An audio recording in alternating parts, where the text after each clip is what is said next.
écoutez ce vocal-là et faites-le écouter à toute l'Afrique. Parce que c'est une question de survie pour notre peuple. Ce serait une castration chirurgicale. Les autres, il faudrait les stériliser sans qu'ils le sachent.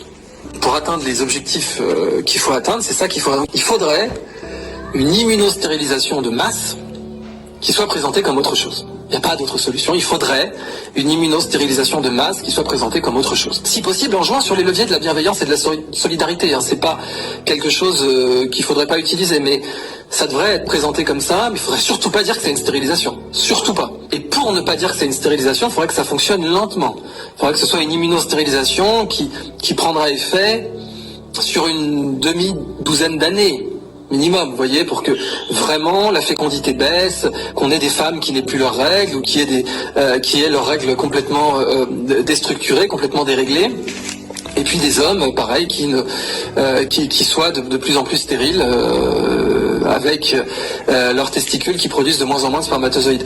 Mais pour pouvoir le dénier, parce que vous avez compris que le déni plausible est essentiel, si vous voulez vraiment tuer 7 milliards de personnes, ou en tout cas faire en sorte que à l'horizon 2100, il n'y ait que 1,5 milliard de personnes sur Terre, il va falloir un déni plausible. Donc si vous pratiquez l'immunostérilisation, l'immunovaccination, dont j'insiste, dont elle existe depuis longtemps et fonctionne très bien, il va falloir la cacher sous autre chose. Il va falloir avoir une excuse pour la pratiquer à si grande échelle et pour injecter des milliards de personnes, parce qu'il va falloir injecter, si vous voulez immunostériliser des milliards de personnes, il faut injecter tout le monde. Après, il y a plein de façons de faire ça en passant.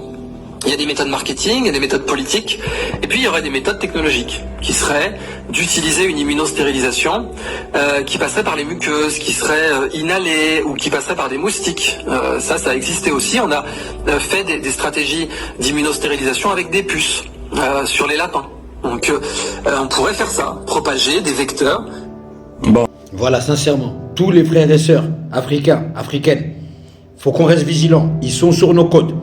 Ils n'ont plus rien en Europe. Vous savez très bien, ils n'ont plus rien. Toutes les richesses qu'ils nous ont déjà volées, ils les ont épuisées.